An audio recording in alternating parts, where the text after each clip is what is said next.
أعوذ بالله من الشيطان الرجيم. بسم الله الرحمن الرحيم. الحمد لله رب العالمين الرحمن الرحيم مالك يوم الدين. إياك نعبد وإياك نستعين. اهدنا الصراط المستقيم صراط الذين أنعمت عليهم غير المغضوب عليهم ولا الضالين. یہ قرآن مقدس کی عظیم سورت ہے اور یہ ایسی سورت مبارک ہے جو نماز میں نزول کے وقت سے لے کر قیامت تک پڑھی جائے گی. اس کا نام فاتحہ بھی ہے، شافیہ بھی ہے، کافیہ بھی ہے.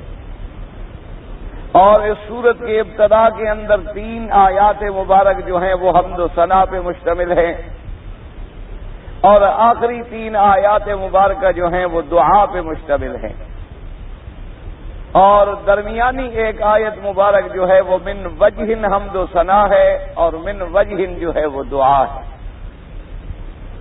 انسان جب الحمدللہ رب العالمین کہتا ہے تو اعتراف کرتا ہے کہ جمیع محامد جو ہیں وہ اللہ کے لیے ہیں جو رب ہیں تمام عالم کے، اور ان کی صفات کا اقرار کرتا ہے. الرحمن الرحیم،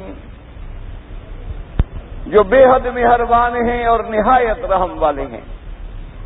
مالک یوم الدین، جو مالک ہیں روز جزا کے.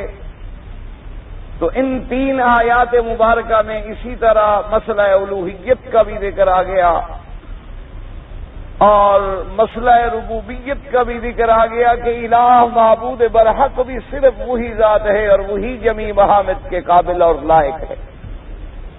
اور رب العالمین جب ہم نے کہا تو اعتراف کیا کہ تمام عالم کا رب جو ہے وہ اللہ تبارک و تعالی. اور جب ہم نے الرحمن الرحیم کا اعتراف کیا تو ہم نے اللہ کی صفات کا اقرار کیا. کافروں اور فرق ضالہ سے انکار کیا جن لوگوں نے یہ کہا تھا کہ ہم نہیں جانتے مر رحمان و بر رحیم، کیونکہ وہ صفات خداوندی کے منکر تھے.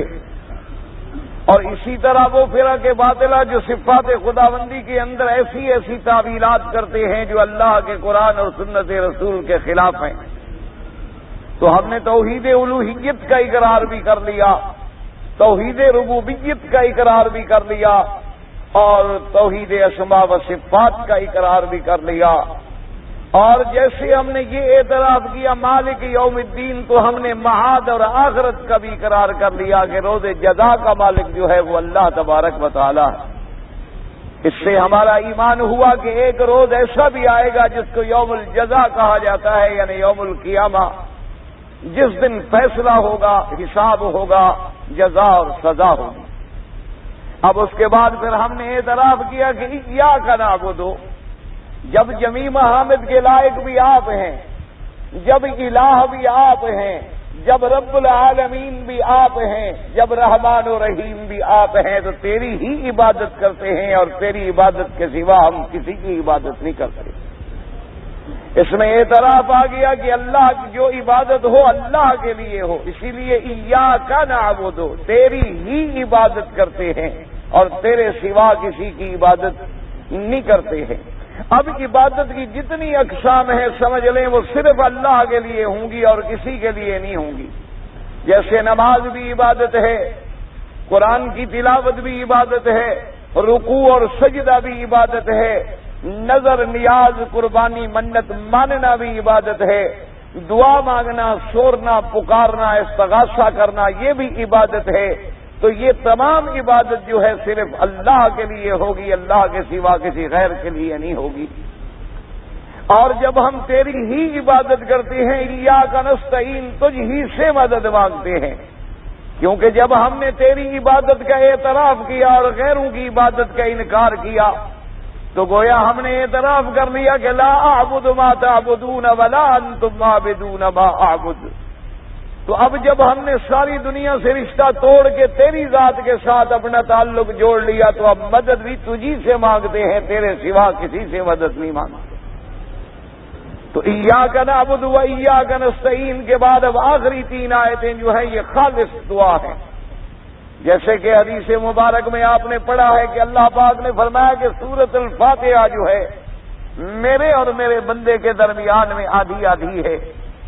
فرمایا جب بندہ الحمدللہ رب العالمین کہتا ہے اللہ فرماتے ہیں میرے بندے نے میرا حمد ادا کیا. اسی طرح جب آخر میں آگے کہتے اہدنا الصراط المستقیم تو اللہ فرماتے ہیں کہ اب میرے بندے نے حمد و ثنا کے بعد اب دعا مانگی ہے وَلِعَبْدِي مَا سَأَلَ اور میرے بندے نے جو مجھ سے مانگا ہے میں اس کو دوں گا. تو اہدنا الصراط المستقیم صراط الذین انعمت علیہم غیر المغضوب علیہم ولا الضالین آمین. ان 3 آیتوں میں جو ہے وہ ایک عظیم اور جامع دعا ہے. یاد رکھیں اہدنا الصراط ہدایت جو ہے ہدایت کا مطلب کیا ہوتا ہے؟ کمال مہربانی سے کسی کو راستہ دکھلانا، کمال مہربانی سے کسی کو خیر کی طرف رہنمائی کرنا اس کا نام ہے ہدایت. لیکن یاد رکھیں کبھی ہدایت جو ہے متعدی ہوتی ہے الہ کی طرف. جیسے قرآن میں آیا وَإِنَّكَ لَتَهْدِي إِلَىٰ صِرَاطٍ مُسْتَقِيمٍ. تحقیق ہے میرے پیارے نبی محمد مصطفیٰ صلی اللہ علیہ وسلم آپ لوگوں کی رہنمائی کرتے ہیں صراط مستقیم کی طرف. اگر ہدایت متعدی الہ کی طرف ہو تو معنی رہنمائی ہوتا ہے، اور اگر ہدایت متعدی لام کے ساتھ ہو تو معنی ہوتا ہے منزل مقصود پہ پہنچا دینا. جیسے کہ جنت میں جانے کے بعد مومنین کہیں گے الحمدللہ الذی ہدانا لہذا وما كنا لنهتدي لولا ان هدانا اللہ. تو وہاں ہدایت جو ہے متعدی لام کے ساتھ ہے. اور اگر ہدایت کا لفظ متعدی اپنی ذات کے ساتھ ہو تو معنی ہوتا ہے سیدھے راستہ دکھلا، راستے پہ چلا اور منزل مقصود پہ پہنچا. یعنی اس میں تینوں معنی آ جاتے ہیں. یعنی راستے کا دکھلانا بھی آ جاتا ہے اور اس راستے پر چلانا بھی آ جاتا ہے اور پھر منزل مقصود تک پہنچانا بھی آ جاتا ہے. جیسے کہ سورۃ الفاتحہ میں آیا اہدنا الصراط المستقیم. تو یہاں بھی ہدایت جو ہے وہ اپنی ذات کی طرف متعدی ہے. تو اب ہم نے دعا طلب کی اللہ تبارک و تعالی سے کہ یا اللہ ہمیں ہدایت عطا فرما. ہدایت کس چیز کی عطا فرما؟ صراط المستقیم، سیدھا راستہ. یاد رکھیں لفظ الصراط جو ہے صراط کا معنی ہوتا ہے راستہ. جیسے کہ آپ نے اردو تراجم میں بھی دیکھا ہوگا لکھتے ہیں کہ ہمیں سیدھی راہ دکھلا. تو صراط کا معنی جو ہے راستہ ہے، اور سبیل کا معنی بھی راستہ ہے، اور طریق کا معنی بھی راستہ ہے. لیکن شیخ الاسلام ابن القیم رحمۃ اللہ علیہ فرماتی ہیں ہمیشہ یاد رکھو کہ صراط کا لفظ وہاں آئے گا جہاں 5 صفتیں پائی جائیں گی. انہوں نے فرمایا کہ ایک تو صراط کے اندر پہلی صفت یہ ہوگی کہ وہ راستہ جو ہے سیدھا ہو، اور دوسری صفت یہ پائی جائے کہ وہ راستہ جو ہے موصل الی المقصود ہو، منزل تک پہنچانے والا بھی ہو، اور تیسری صفت یہ پائی جائے کہ وہ راستہ وسیع بھی ہو اور کشادہ بھی ہو، اور چوتھی صفت یہ پائی جائے کہ وہ راستہ سب سے زیادہ قریب بھی ہو، اور 5ویں صفت یہ پائی جائے کہ اس کے سوا اور کوئی راستہ ہی نہ ہو. تو جب یہ 5 صفتیں پائی جائیں گی تو وہاں لفظ صراط آئے گا.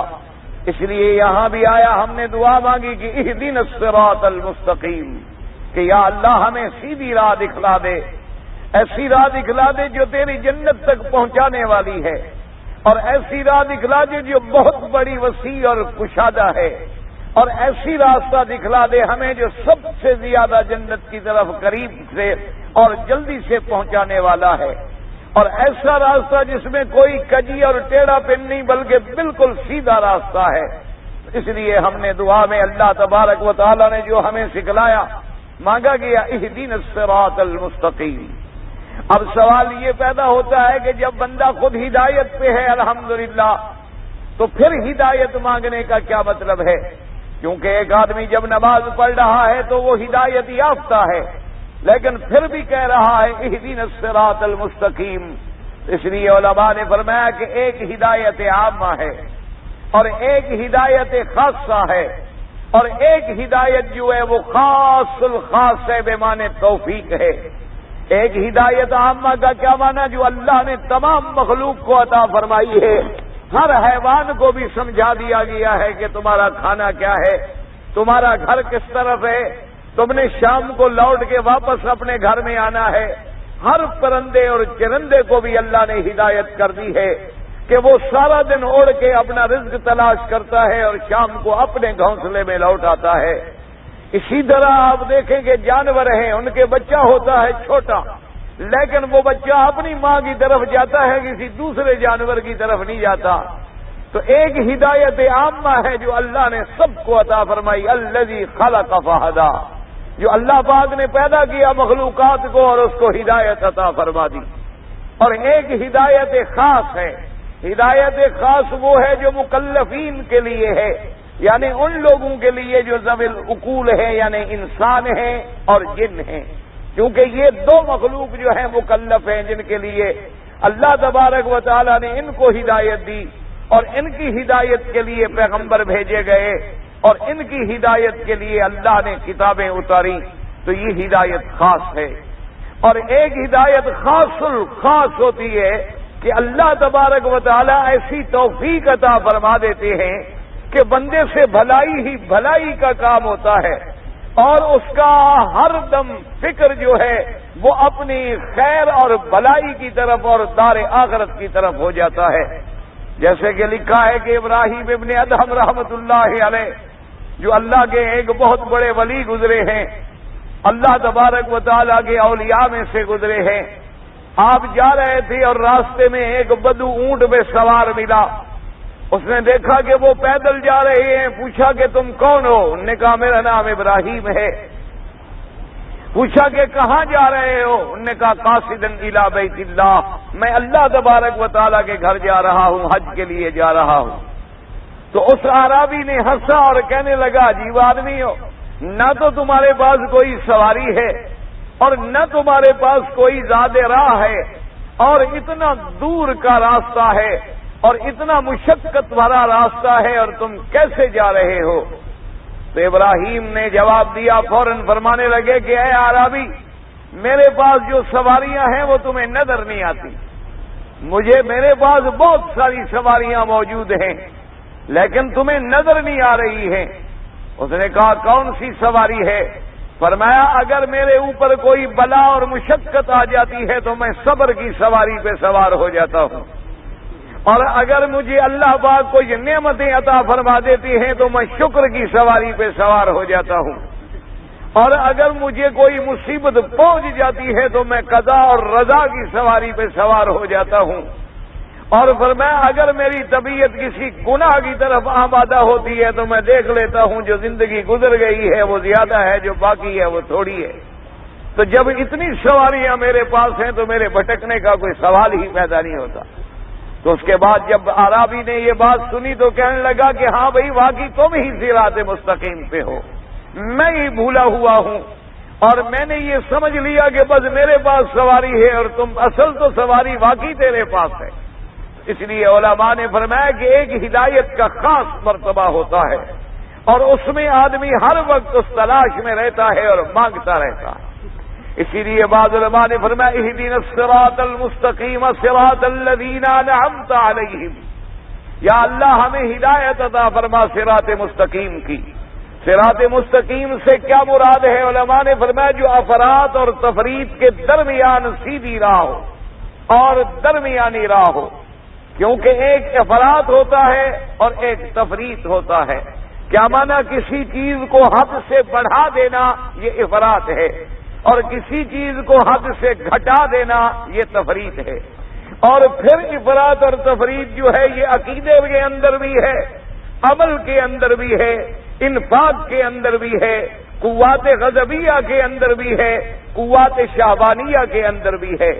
کیا معنی؟ یاد رکھیں کہ عقیدے کے اندر افراط کا کیا معنی ہے کہ بعض لوگ خدا کو مان پہ آئے اور اتنا مانا کہ ہر چیز کی نسبت بھی اسی کی طرف کر دی، حتیٰ کہ اس کا بیٹا بھی بنا لیا، تو وہ بھی افراط کے اندر پڑ گئے۔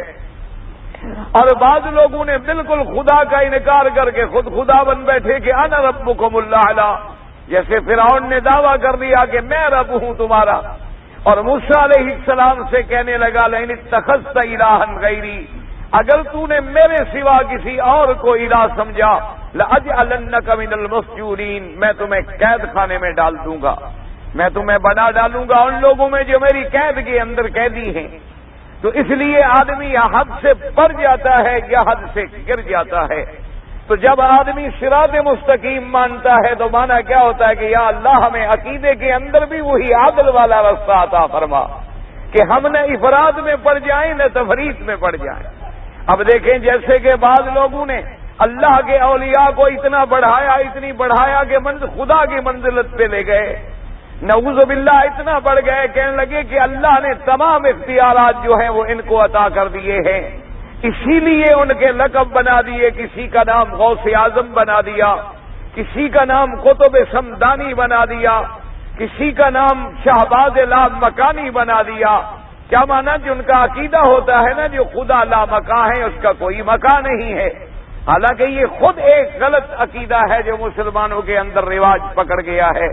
اللہ تبارک و تعالیٰ نے جب قرآن میں فرما دیا کہ الرحمن علی العرش استوی، اللہ کی صفت علو ہے اور اللہ کا عرش پہ قرار ہے، اور لوگ کہتے ہیں جی اگر ہم نے جگہ مان لی تو پھر تو ہمیں ماننا پڑے گا کہ اللہ کا وجود بھی نعوذ باللہ انسانوں کی طرح ہے، اس کو مکان کی بھی ضرورت ہے، اس کو رہنے کی بھی ضرورت ہے، اس کو ٹھکانے کی بھی ضرورت ہے۔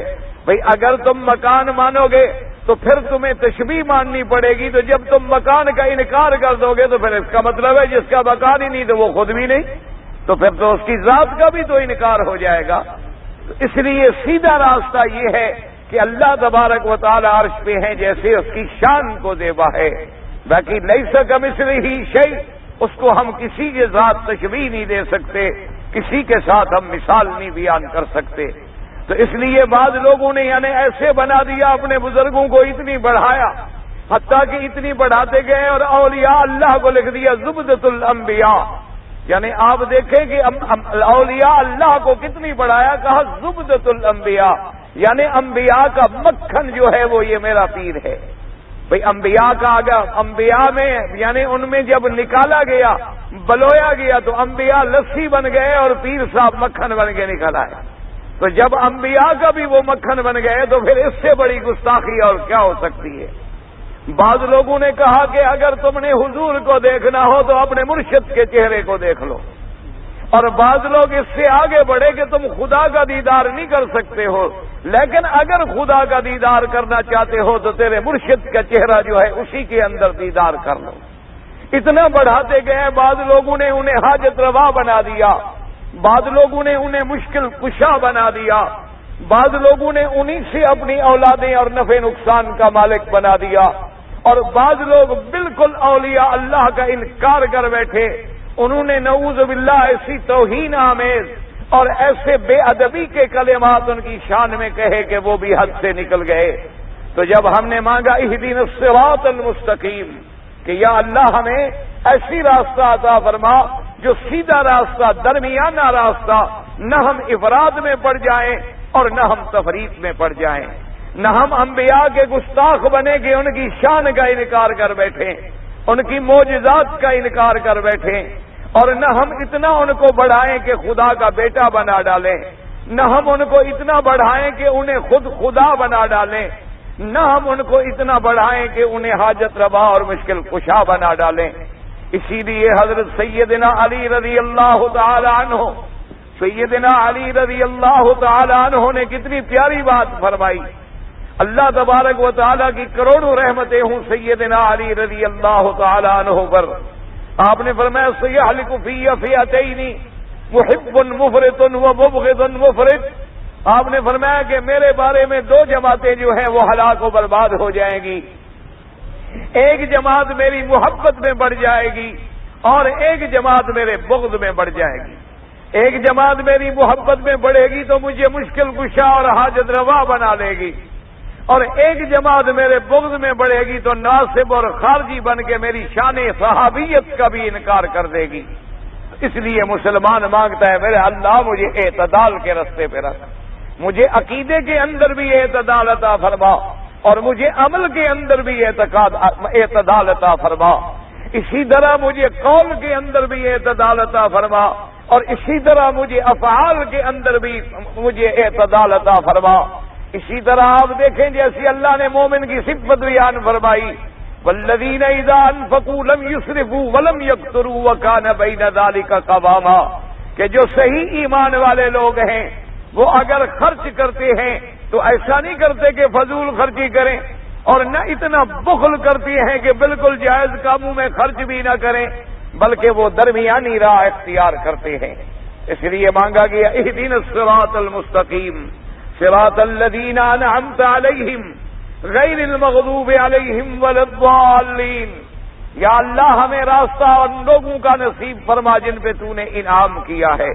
تو اب اسی سے اندازہ فرمائے کہ جب ہم نے تیری الوہیت کا اقرار بھی کر لیا، تیری ربوبیت کا اقرار بھی کر لیا، تیرے اسماء و صفات کا اقرار ہی کر لیا اور تیری خالص عبادت کا اعتراف بھی کر لیا اور تجھ سے مدد مانگنے کا وعدہ بھی کر لیا، اور اس کے بعد پروردگار عالم ہم نے طلب ہدایت بھی کر دی اور ہمیں راستہ بھی عطا فرما جو سیدھا راستہ بھی ہو۔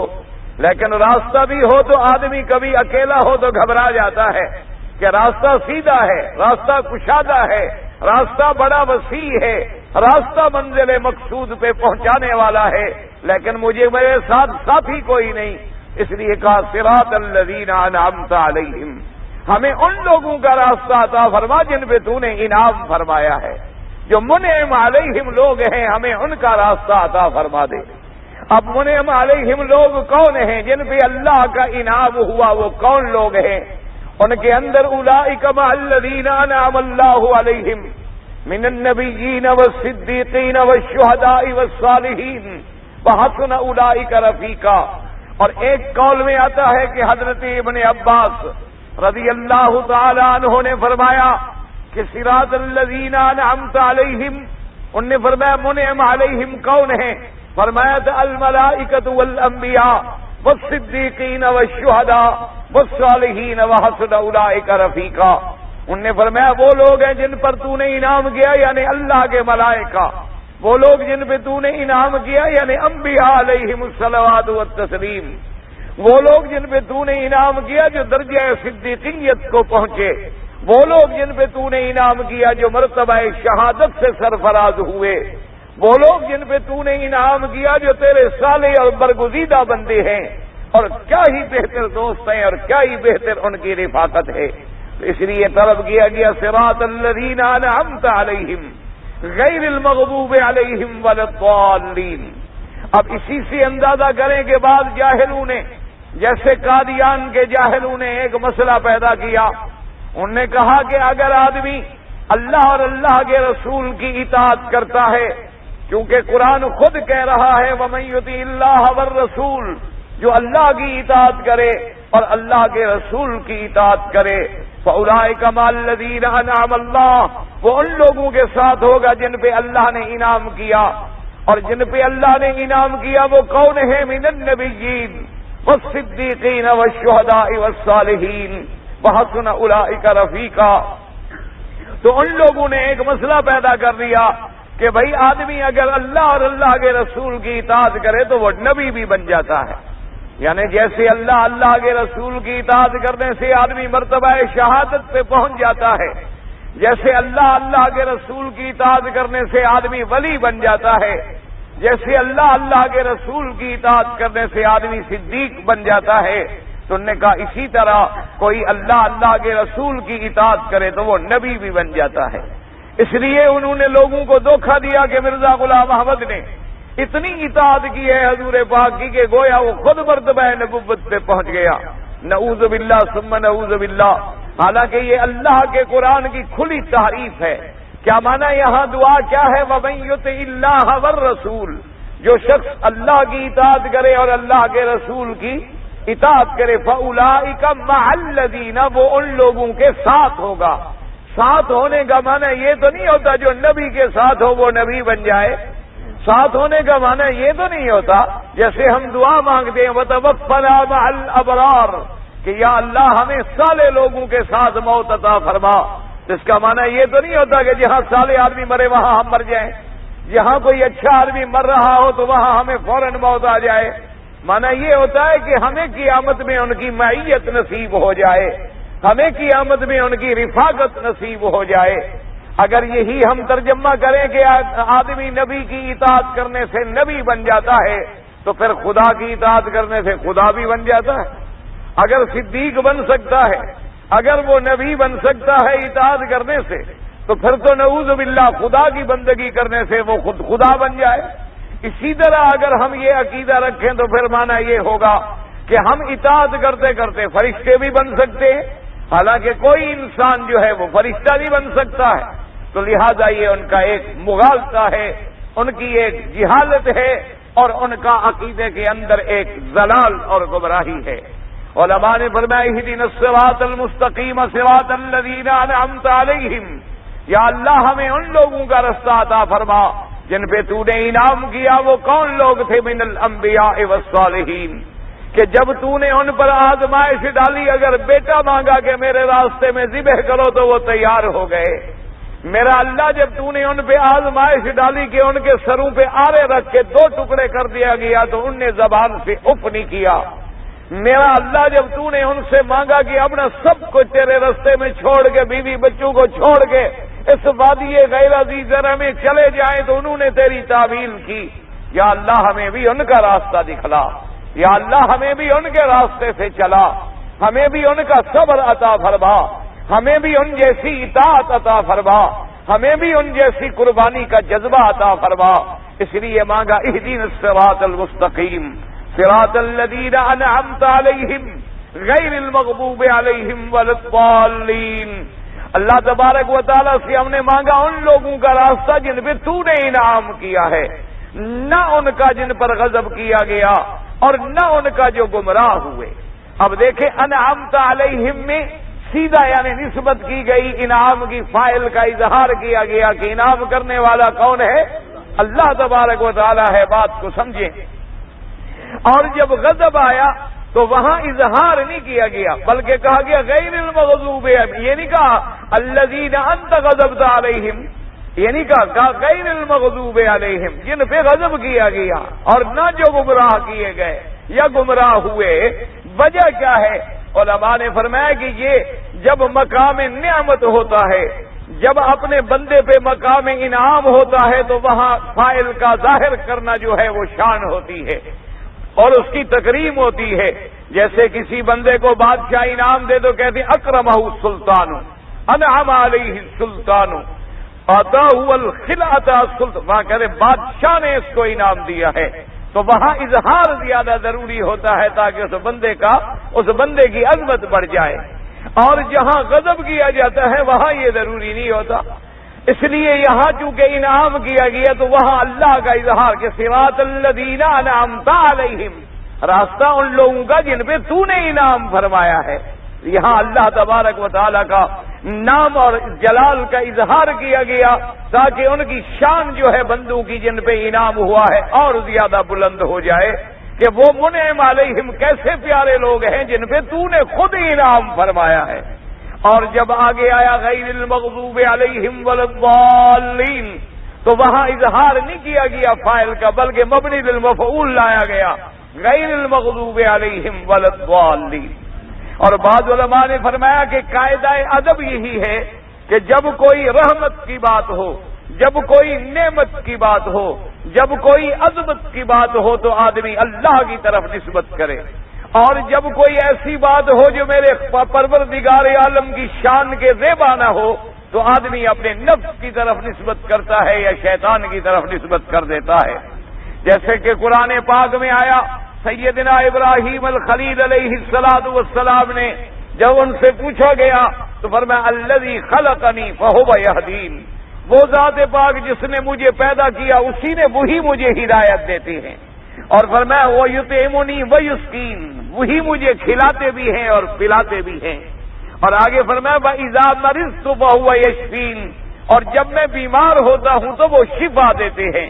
حالانکہ بیماری دینے والا بھی اللہ ہے اور شفا دینے والا بھی اللہ ہے، لیکن یہ نہیں فرمایا جب مجھے وہ بیمار کرتے ہیں تو وہی شفا دیتے ہیں، نہ، جب آیا پیدا کرنے کا کہا جسم جو پیدا کرتے ہیں، وہ الذی خلقنی، جس نے مجھے پیدا کیا، فہو یہدین، اللہ کی طرف نسبت کی، اور وہ یطعمنی ویسقین، لیکن بیماری کی نسبت اپنی طرف کر دی کہ جب میں بیمار ہوتا ہوں، اذا مرضت فہو یشفین، تو اللہ تبارک و تعالی جو ہے مجھے ہدایت دیتے ہیں۔ اسی طرح دیکھیں سورۃ جن میں آیا قرآن پاک میں، انا لا نرید اشر ارید من فی الارض، اشر ارید من فی الارض، وہاں اظہار نہیں کیا گیا، اور آگے جا کے جب ام اراد بہم ربہم رشدا، ام اراد بہم ربہم رشدا، کہ وہاں پتہ نہیں زمین والوں کے ساتھ کوئی برائی کا ارادہ کیا گیا ہے یا تیرے رب نے ان پر کوئی رحمت اور ہدایت کا فیصلہ کیا ہے۔ تو جب رحمت آئی تو اراد ربہم، اللہ کے نام کا ذکر کیا گیا، اور جب شر کی نسبت آئی تو کہا گیا انا لا ندری اشر ارید بمن فی الارض۔ اسی طرح آپ دیکھیں حضرت موسیٰ علیہ السلام اور خضر علیہ السلام کے قصے میں کہ جب انہوں نے کشتی کو توڑا تو کیا کہا، فاردت ان اعیبھا، میں نے ارادہ کیا کہ میں اس کشتی کو تھوڑا سا عیب لگا دوں، اور جب اللہ کی طرف آئے گا فاراد ربک ان یبلغا اشدہما ویستخرجا کنزہما رحمتا من ربک، اس لیے فرمایا کہ تیرے رب نے ارادہ کیا کہ وہ پہنچ جائیں اپنے سن قانونی کو، اور پہنچ جائیں اس وقت کو کہ جب اس قابل ہو جائیں۔ تو یعنی جب رحمت آتی ہے تو نسبت رب کی طرف کی جاتی ہے، اور جب کوئی ایسی بات ہوتی ہے جس میں شر ہے یا جس میں ایسا لفظ ہے جو اللہ کی طرف نسبت کرنا اس کے شان کے مطابق نہیں۔ اب دیکھیں نا، فرمایا احل لکم لیلۃ الصیام الرفث الی نسائکم، اللہ پاک نے رمضان کی راتوں میں تمہارے لیے تمہاری عورتوں کو حلال کر دیا۔ اب یہاں یہ نہیں فرمایا احل اللہ لکم، کہا احل لکم، کیونکہ اس بات کی نسبت اللہ کی طرف کرنا جو ہے اس کی شان کے زیبا نہیں تھا۔ لیکن جہاں تجارت کا لفظ آیا وہاں فرمایا احل اللہ البیع وحرم الربا، اللہ نے تمہارے لیے تجارت کو حلال کر دیا ہے اور سود کو حرام کر دیا ہے۔ تو اس لیے یہاں بھی کہا گیا صراط الذین علیہم والضالین۔ اب دیکھیں قرآن پاک کے فصاحت و بلاغت کا اندازہ فرمائیں کہ پہلے لفظ آیا تھا نا انعمت علیہم، تو انعام کی ضد غضب ہوتا ہے، انعام کی ضد جو ہے زلال نہیں ہوتا، زلال جو ہے وہ ہدایت کی ضد ہے، زلال جو ہے وہ رشد کی ضد ہے، اور غضب جو ہے وہ انعام کی ضد ہے۔ تو اس لیے پہلے کہا گیا صراط الذین انعمت علیہم غیر المغضوب علیہم ولا الضالین، نہ وہ لوگ جن پہ تو نے غضب کیا ہے۔ اب اس سے کیا مراد ہے کہ حدیث مبارک میں آیا کہ مغضوب علیہم سے مراد یہودی ہیں اور ضالین سے مراد جو ہیں وہ نصرانی ہیں، لیکن یاد رکھو اس کا معنی یہ نہیں ہوتا کہ بس صرف یہودی مغضوب علیہم ہیں اور صرف نصرانی جو ہیں وہ ضالین میں ہیں، نہ، یعنی اگر مغضوب علیہم میں کوئی کامل ترین آدمی اور قوم تلاش کی جائے تو وہ یہودی ہے، ورنہ اور بھی جتنی کافر ہیں، اور بھی جتنی فاسق ہیں، اور بھی جتنی گم کردہ فرقے ہیں، اور بھی جتنی فرق ضالہ ہیں، وہ بھی سارے مغضوب علیہم میں ہیں، اور بھی گم کردہ، یہ تو نہیں صرف نصرانی گمراہ ہے اور کوئی گمراہ نہیں، یعنی گمراہی کا کامل فرد جو ہے وہ نصرانی ہے، ورنہ یہ لفظ جو ہے عام ہے قیامت تک، نصارہ کو بھی شامل ہے اور ان کی صفتیں رکھنے والوں کو بھی شامل ہے۔ اس لیے قرآن پاک میں آیا کہ اللہ تبارک و تعالیٰ نے یہودیوں پہ غضب فرمایا، تو اس لیے مغضوب علیہم سے مراد جو ہے یہودیوں کا ذکر آ گیا، اور ضالین کے بارے میں قرآن پاک میں آیا کہ قد ضلوا کثیرا وضلوا فاضلوا عن سواء السبیل، اور یاد رکھو مغضوب علیہم سے کیا مراد ہوتا ہے، یعنی ایک ایسی قوم جو علم رکھتی ہو لیکن علم رکھنے کے باوجود ہوائے نفسانی کا شکار ہو کر راستے سے ہٹ جائے، وہ اللہ کے غضب کا مستحق ہوتا ہے۔ اور ضالین کا کیا معنی ہوتا ہے، یعنی ایسے لوگ جو گم کردہ راہ ہو گئے، یعنی راستے سے ہٹ گئے اور بھٹک گئے۔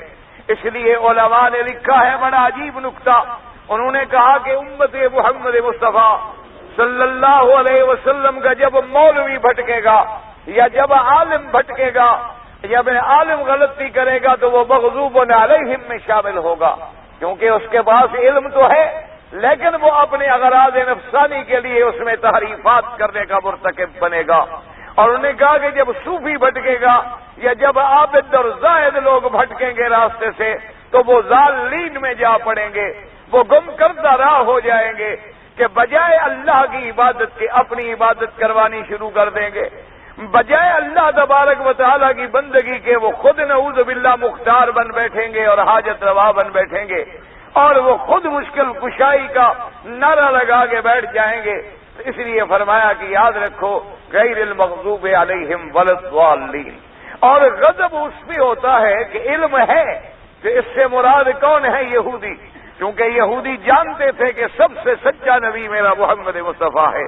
قرآن پاک نے فرما دیا یعرفونہ کما یعرفون ابناءہم، یہودی ایسے پہچانتے تھے میرے پاک نبی کو جیسے اپنی اولاد کو پہچانتے ہیں۔ کیا مانا کوئی آدمی اپنی اولاد کو پہچاننے میں غلطی نہیں کرتا، دوسرے کے بیٹے کو اپنا بیٹا نہیں کہتا، اسی طرح وہ جانتے ہیں کہ میرا مدنی محمد مصطفیٰ سچا نبی ہے، لیکن اس کے باوجود وہ انکار کرتے ہیں۔ اور اسی لیے علماء نے فرمایا کہ ان پر اللہ کا غضب آیا، اور بعض علماء نے فرمایا کہ وجہ یہ ہے کہ یہودیوں نے دو نبیوں کا انکار کیا۔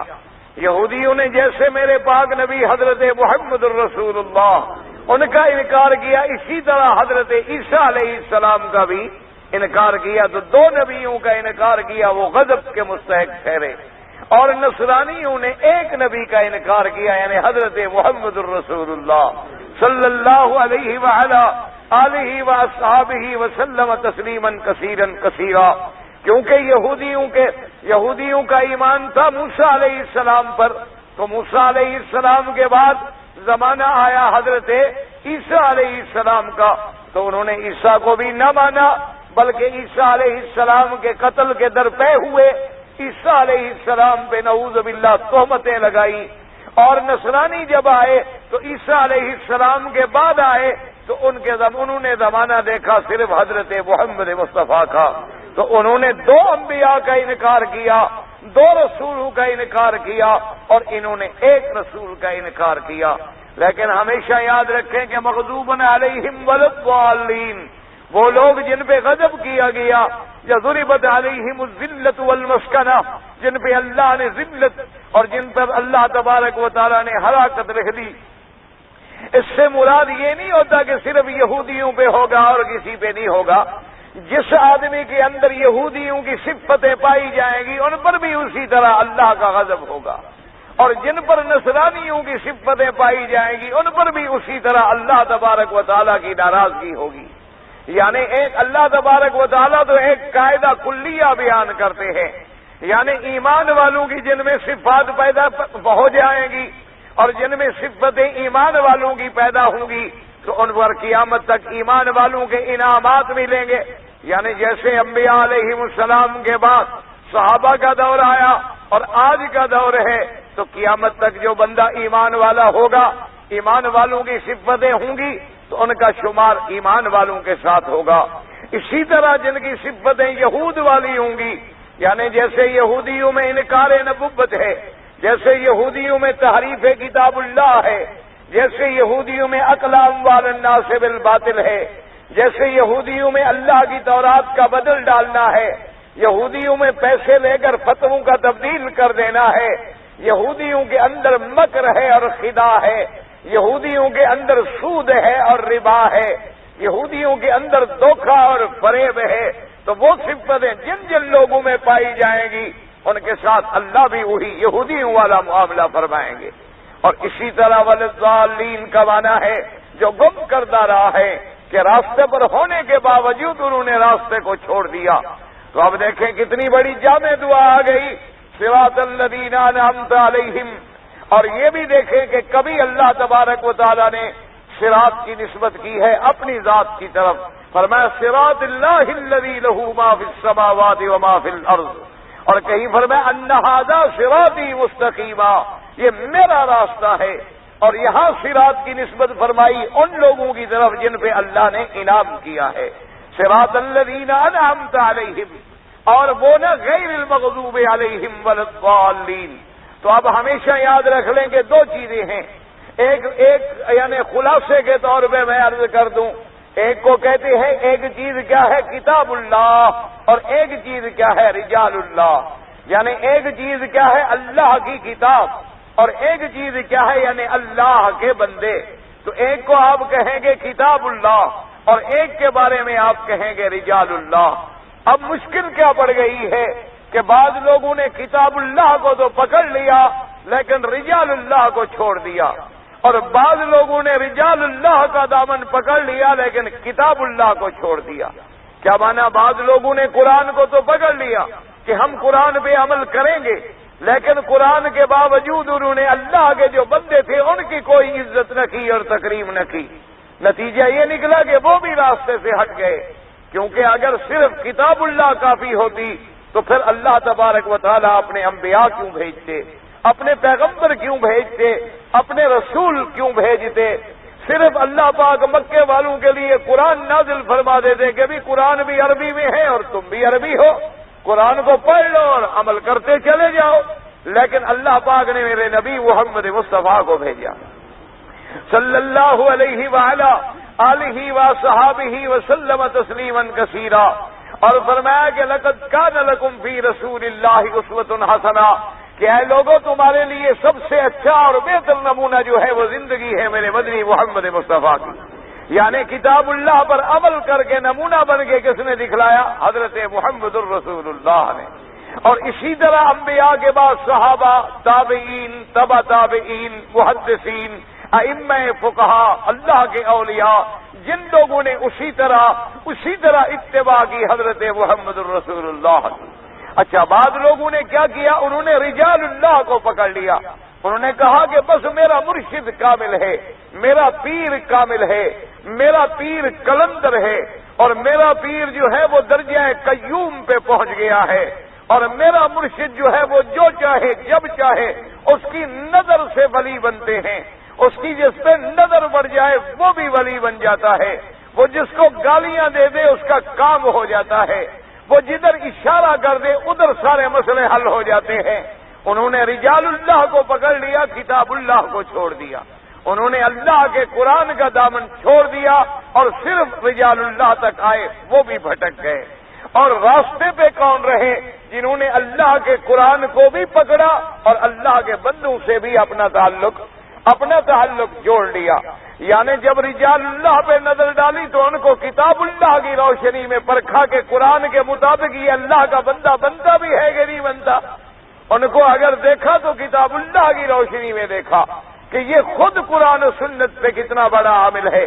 تو اس لیے ہمیں سکھلایا گیا اہدنا الصراط المستقیم، کہ یا اللہ ہمیں سیدھا راستہ دکھلا دیجئے، ان لوگوں کا راستہ جن پہ تو نے انعام کیا ہے، تاکہ ہم تیری کتاب کے ماننے والے بھی بنے اور تیرے انبیاء کے ماننے والے بھی بنے اور تیرے اولیاء کے ماننے والے بھی بنے اور ان لوگوں کے راستے پہ ہم چلیں۔ اسی لیے آپ نے پڑھا تھا کہ حضرت ابن عباس رضی اللہ تعالیٰ عنہ کا ایک قول مبارک یہ بھی آیا تھا کہ اہدنا الصراط المستقیم، اذا آخر الآیہ انہوں نے فرمایا تھا کہ کیا ہے؟ انہوں نے کہا صراط المستقیم سے مراد اسلام ہے، اور کسی نے فرمایا تھا صراط المستقیم سے مراد کیا ہے؟ ایمان ہے، کسی نے فرمایا تھا صراط المستقیم سے مراد کیا ہے؟ قرآن ہے، اور بعض علماء نے فرمایا کہ اہدنا الصراط المستقیم صراط الذین انعمت علیہم، انہوں نے فرمایا اس سے مراد حضرت محمد الرسول اللہ ہے، اور اس سے مراد کون ہے؟ اصحاب رسول اللہ ہے، کیونکہ وہ لوگ جن پہ تو نے انعام کیا ہے۔ اور بعض علماء نے فرمایا کہ اسی آیت سے یہ بات بھی ثابت ہو گئی کہ جو سیدنا ابی بکر رضی اللہ تعالی عنہ کی صدیقیت کا قائل نہ ہو وہ بھی ایمان پہ نہیں ہوگا، کیونکہ اللہ نے فرما دیا صراط الذین انعمت علیہم، راستہ دکھلا دیجئے ہمیں ان کا جن پہ تو نے انعام کیا ہے، اور جن پہ انعام کیا ہے کون ہے؟ انعم اللہ علیہم من النبیین والصدیقین، پہلا درجہ انبیاء کا اور دوسرا درجہ صدیقین کا، اور تمام دنیا کے صدیقین میں سے پہلا درجہ جو ہے وہ سیدنا ابی بکر کا رضی اللہ تعالی عنہ، والذی جاء بالصدق وصدق بہ، اور پہلا درجہ ہے صدیق کا جس کو آسمانوں سے لقب دیا گیا صدیق کا، تو جو اگر صدیق کا منکر ہوگا تو گویا وہ صدیقین کا منکر ہوگا. تو اس لیے علماء نے فرمایا کہ اس سے مراد کیا ہے؟ اہدنا الصراط المستقیم صراط الذین انعمت علیہم غیر المغضوب علیہم ولا الضالین، کہ سیدھا راستہ دکھلا دیجئے ہمیں حضرت محمد الرسول اللہ کا، اور حضرت محمد الرسول اللہ صلی اللہ علیہ وسلم کے بعد یعنی سیدنا ابی بکر صدیق کا، خلفائے راشدین کا، اور اصحاب رسول اللہ کا صلی اللہ علیہ وعلی آلہ وسلم. اور اسی کی تائید ہوتی ہے اس حدیث مبارک سے جس میں میرے پاک نبی کا فرمان ہے. آپ نے فرمایا کہ ستفترق امتی علی 73 فرقہ. آپ نے فرمایا میری امت جو ہے وہ 73 گروپوں میں 73 گروہوں میں بڑھ جائے گی. یاد رکھو 73 گروہ سے مراد یہ ہوتا ہے جو بڑے بڑے گروہ ہیں، ورنہ تو ایک جو ہے مثلا روافض یا شیعہ ہیں، آگے ان کا 360 قسمیں ہیں. اسی طرح معتزلہ ہیں، آگے ان کے اندر کئی قسمیں ہیں، کوئی جبریہ ہیں، کوئی قدریہ ہیں، کوئی کرامیہ ہیں، مختلف اقسام ہیں. تو حضور نے فرمایا کہ 73 فرقے میں بڑھ جائے گی. تو 73 فرقے سے مراد وہ بڑے بڑے فرقے ہوتے ہیں. آگے ان کی پھر شاخیں ہوتی ہیں، چاہے شاخیں ہزاروں بھی بن جائیں. آپ نے فرمایا کہ میری امت جو ہے وہ 73 فرقوں میں بڑھ جائے گی. کلہم فی النار، تمام کے تمام فرقے جہنم میں جائیں گے مگر ایک فرقہ جو ہے وہ جنت میں جائے گا. صحابہ نے پوچھا کہ اس فرقے سے کون سا فرقہ مراد ہے؟ آپ نے فرمایا الا ما انا علیہ واصحابی، وہ فرقہ جنت میں جائے گا جو میرے اور میرے صحابہ کے طریقے پہ ہوگا. اس لیے بعض علماء کرام نے فرمایا کہ اس آیت مبارکہ میں ہمیں جو دعا سکھلائی گئی وہ یہی سکھلائی گئی کہ اہدنا الصراط المستقیم صراط الذین انعمت علیہم غیر المغضوب علیہم ولا الضالین. اور اسی میں یاد رکھیں کہ یہاں جمع کا صیغہ آیا اہدنا، یا اللہ ہمیں ہدایت فرما، ہمیں راستہ سیدھا دکھلا. یہ نہیں کہا گیا اہدنی، مجھے سیدھا راستہ دکھلا. اکیلی دعا نہیں بلکہ جمع کا صیغہ آیا. اس کی کیا وجہ تھی؟ تو علماء نے فرمایا کہ اس کے اندر بھی حکمت ہے کہ جب ہم نے کہا الحمدللہ رب العالمین، تمام محامد جمیع محامد تیرے لیے، تو آگے جب ہم نے کہا ایاک نعبد تو ہم سب تیری ہی عبادت کرتے ہیں، وہاں بھی جمع تھی. ایاک نستعین، اور تجھ ہی سے مدد مانگتے ہیں، تو وہاں بھی جمع تھی. تو جب عبادت کرنے میں بھی ہم سب جمع تھے اور مدد مانگنے میں بھی ہم سب جمع تھے اور محامد میں بھی جمیع محامد تیرے تھے، تو ہدایت بھی ہم سب کو عطا فرما. اہدنا الصراط المستقیم صراط الذین انعمت علیہم غیر المغضوب علیہم ولا الضالین. اور بعض علماء نے فرمایا کہ اس کے اندر حکمت ہے. ایک روایت میں آیا میرے پاک نبی نے سرکار مدینہ حضرت محمد مصطفیٰ صلی اللہ علیہ وسلم نے فرمایا اپنے رب سے ایسی زبان سے دعا مانگا کرو جس زبان نے کبھی گناہ نہ کیا ہو. تو اب صحابہ حیران ہو گئے، انہوں نے کہا حضور کون دنیا میں ایسا بندہ ہو سکتا ہے جس کی زبان نے غلطی نہ کی ہو؟ اللہ کے نبی پاک ہو سکتے ہیں، اللہ کے نبی معصوم ہو سکتے ہیں، انبیاء کے علاوہ تو کوئی معصوم نہیں ہو سکتا. تو آپ نے فرمایا اس کا معنی یہ ہوتا ہے کہ تم دوسرے کے لیے دعا مانگا کرو، وہ تمہارے لیے دعا مانگا کرے. کیا مانا؟ کہ میں جب آپ کے لیے دعا مانگ رہا ہوں تو آپ کے لیے تو میں نے کوئی گناہ نہیں کیا نا، آپ کے لیے تو میرا دامن اور میری زبان ہر چیز صاف ہے، کوئی گناہ ہے ہی نہیں. آپ جب میرے لیے دعا کر رہے ہیں تو آپ کا میری وجہ سے تو دامن صاف ہے.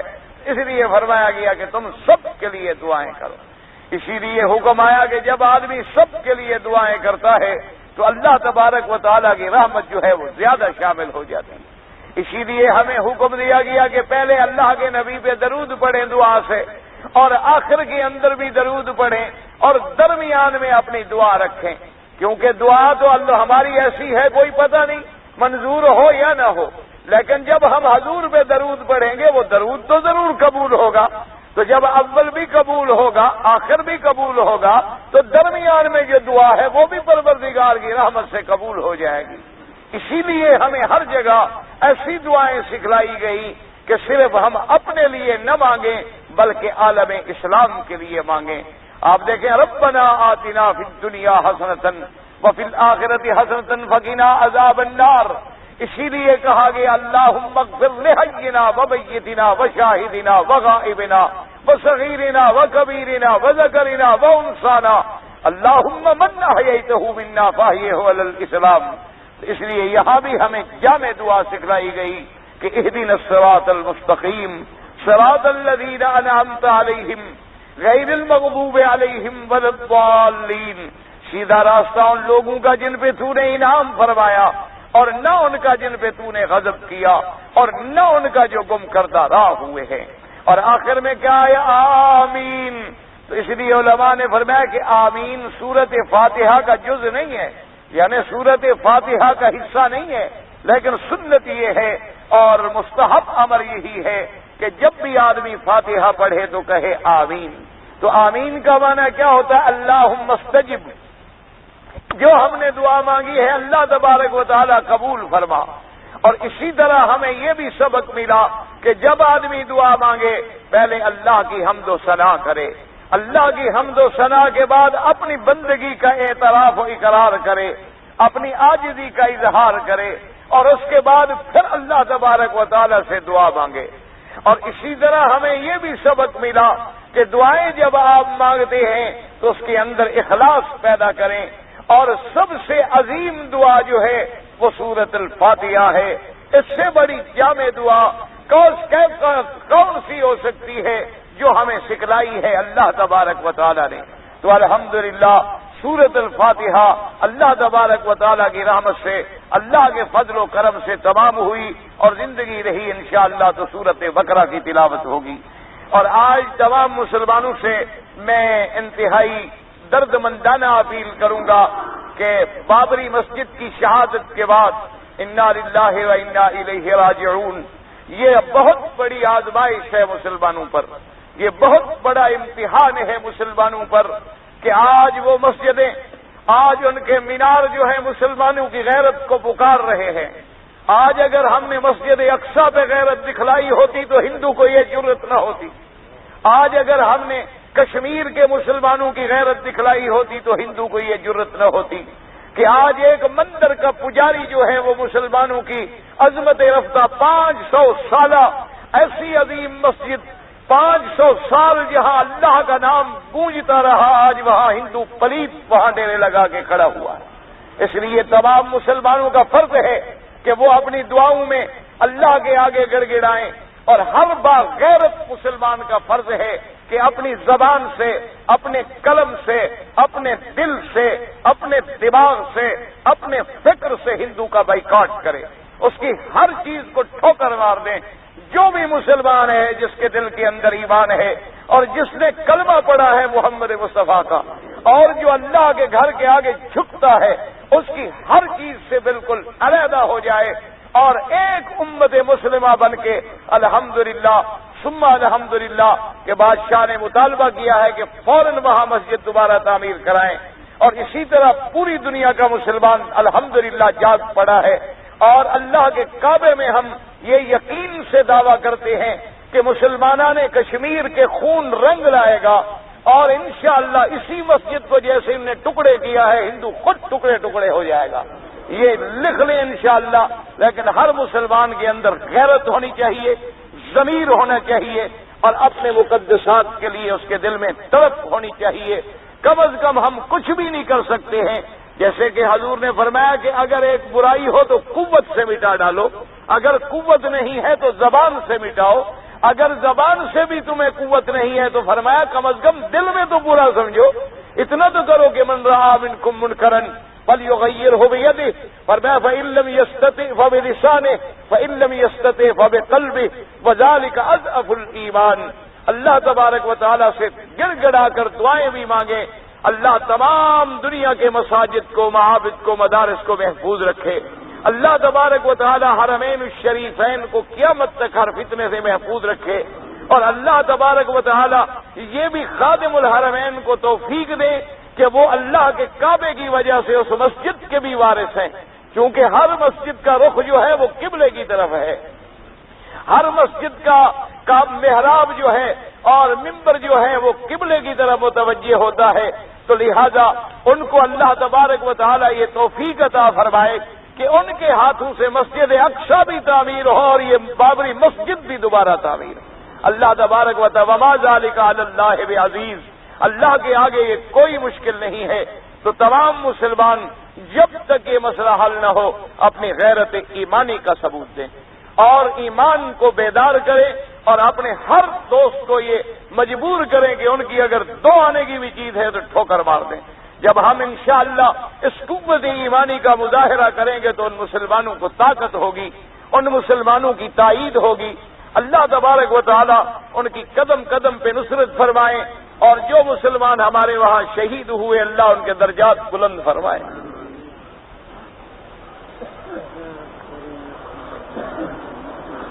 یہ جی نفل شکرانہ، نفل ہدیہ بحضور غوث پاک، بحضور سلطان اللہ عارفین، بھئی یہ سب بدعت کی باتیں ہیں۔ نفل ہے، سنت ہے، فرض ہے، اللہ کی نواز، یاد رکھا۔ باقی ہے کہ پڑھ کے کسی نے دعا مانگی کہ ثواب اللہ کسی کو عطا فرمائے، یہ علیحدہ بات۔ یہ نہیں ہوتی کہ نفل کسی بندے کی ہو جائے، جیسے ہم کہتے ہیں نا 4 رکعت نماز سنت عشاء، تو یہ سنت کا معنی یہ نہیں کہ یہ نماز حضور کی ہے اور فرض اللہ کی ہے، نماز سب اللہ کی ہے۔ سنت معنی طریقہ ہے محمد مصطفیٰ کا، اور نفل معنی کیا ہوتا ہے کہ یعنی یہ زائد عبادت ہے، اگر ہم کریں گے تو ہمیں ثواب ملے گا اور نہیں کریں گے تو ہمیں گناہ نہیں ہوگا۔ اگر کسی نے کوئی نفلی عبادت کی اور دعا مانگی کہ اللہ فلاں کو ثواب عطا فرما دے، ٹھیک بات ہے، کوئی انکار نہیں، لیکن اگر وہ یہ سمجھے کہ یہ نفل یا نماز ہی میرے پیر کی ہے، اس سے بڑا کفر دنیا میں پھر کوئی نہیں ہو سکتا۔ طواف کے دوران عورت پردہ کرے یا نہ کرے، بالکل کرے، کیونکہ بی بی عائشہ صدیقہ رضی اللہ تعالیٰ عنہ فرماتی ہیں کہ جب ہم حج پہ آئے احرام کی حالت میں تھے، جب لوگ قریب آ جاتے تھے تو ہم پردہ اپنے چہروں پر گرا لیتی تھیں، صدلنا علی وجوہنا، اور اگر ہم دور ہو جاتی ہیں، لوگ دور چلے جاتے تو ہم اپنے کپڑے کو اٹھا لیتے تھے۔ تو پردہ ہوتا ہی اسی لیے ہے کہ آدمی فتنے سے بچ جائے، اللہ تبارک و تعالی مرد اور عورت کو فتنوں سے محفوظ رکھے، لہذا طواف ہے، گھر ہے، باہر ہے، حرم ہے، پردہ ضروری ہے۔ پتہ ہے جی کہ ابو داؤد میں حدیث مبارک ہے کہ انبیاء علیہ السلام اپنی قبر میں زندہ ہیں اور کب انبیاء علیہ السلام کو مٹی نہیں کھاتی، بالکل صحیح حدیث ہے۔ حضور نے فرمایا اللہ نے انبیاء کے جسد جو ہیں وہ مٹی پر حرام کر دیے ہیں، مٹی کو یہ طاقت نہیں ہے کہ وہ انبیاء کے جسد کو چھیڑ سکے۔ اسی طرح آیا کہ انبیاء علیہ السلام زندہ ہیں لیکن وہ حیات برزخی ہے، یعنی حیات دنیاوی نہیں، دنیاوی حیات علیحدہ ہے، آخرت کی حیات علیحدہ ہے، برزخ کی حیات علیحدہ ہے، یاد رکھیں۔ کیوں دنیا کی حیات میں ہم مکلف ہیں، نماز کے، روزے کے، حج کے، زکوٰۃ کے، موت کے بعد کوئی مکلف نہیں ہوگا، اور پھر یہ زندگی ہماری فنا ہو جائے گی، اصل زندگی جو ہے وہ آخرت والی زندگی ہوگی۔ تو انبیاء علیہ السلام کے بارے میں بالکل جب شہید کے بارے میں آیا کہ اس کو مردہ نہ کہو، اور شہید تو شہید بن ہی نہیں سکتا جب تک نبی کا کلمہ نہ پڑھے، تو نبی کا شان کتنا بڑا بلند ہوگا جب اللہ فرماتا ہے کہ شہیدوں کو بھی مردہ نہ کہو بلکہ وہ زندہ ہیں۔ تو انبیاء کا درجہ آپ دیکھیں نا، اولئک مع الذین انعم اللہ علیہم من النبیین والصدیقین والشہداء، تو اب شہید تو تیسرے نمبر کا آدمی ہے۔ تو یہ عجیب انصاف ہوگا اللہ کا کہ تیسرے یعنی 3rd کلاس میں آپ سفر کریں تو آپ کو ماشاءاللہ کولر بھی ملے، آپ کو وہاں ٹھنڈے پانی بھی ملے، آپ کو وہاں کھانے بھی ملے، اور جو 1st کلاس میں اس کو کچھ ہی نہ ملے، یہ کوئی انصاف ہو سکتا ہے؟ تو لہذا انبیاء کا درجہ بڑا عظیم ہے، لیکن ان کی حیات عالم برزخ سے تعلق رکھتی ہے، اس لیے زیادہ بحثوں میں نہ پڑے، اور جو حدیث انہوں نے لکھی ہے ابو داؤد کی وہ صحیح حدیث ہے۔ ایک آدمی جو ہے جو اچھی حدیث مل جاتی ہے اس پر عمل کرتا ہے، اچھا اس کو یہ کیسے پتہ چلا یہ اچھی حدیث ہے، نعوذ باللہ یہ اچھی نہیں ہے؟ یہ تو کسی سے پڑھے گا نا، ورنہ خود کیسے فیصلہ کرے گا کہ یہ حدیث صحیح ہے یا حدیث ضعیف ہے یا حدیث مقبول ہے یا حدیث مرسل ہے یا حدیث منقطع ہے؟ آخر کس سے پوچھے گا؟ کسی امام سے تو پوچھے گا نا، آخر امام بخاری سے چلو پوچھے گا نا، تو امام بخاری نے بھی تو پھر کسی سے پوچھا ہوگا۔ تو بات تو وہی آ گئی کہ جو آدمی نہیں جانتا وہ لازم کسی عالم سے پوچھے گا۔ چاند کو جب کھا لیا جاتا ہے پتہ نہیں کیا، عورتوں کی حمل چلی جاتی ہے، یہ تو کوئی جھوٹا قصہ ہے۔ چاند کو کھا لیا کیا مانا؟ چاند کھاتا ہے کوئی یعنی یا دہن لگ جاتا ہے، چاند پکڑا جاتا ہے، کوئی حمل شمل نہیں چلی جاتی، کچھ بھی نہیں ہوتا۔ اللہ نے فرمایا یہ آیاتان من آیات اللہ، اللہ اپنے بندوں کو ڈراتے ہیں کہ میں اتنے بڑے قرات جو ہیں ان کو بے نور کر سکتا ہوں، تو تم کیا ہو، تمہاری کیا حیثیت ہے؟ اس لیے حکم ہے کہ آدمی فوراً ذکر اللہ میں لگ جائے، نماز میں لگ جائے، عبادت میں لگ جائے، تاکہ اللہ کا عذاب نازل نہ ہو۔ کافروں نے وعدہ کیا ہے کہ حکومت بنے، کافر بھی کبھی وعدہ پورا کرتا ہے؟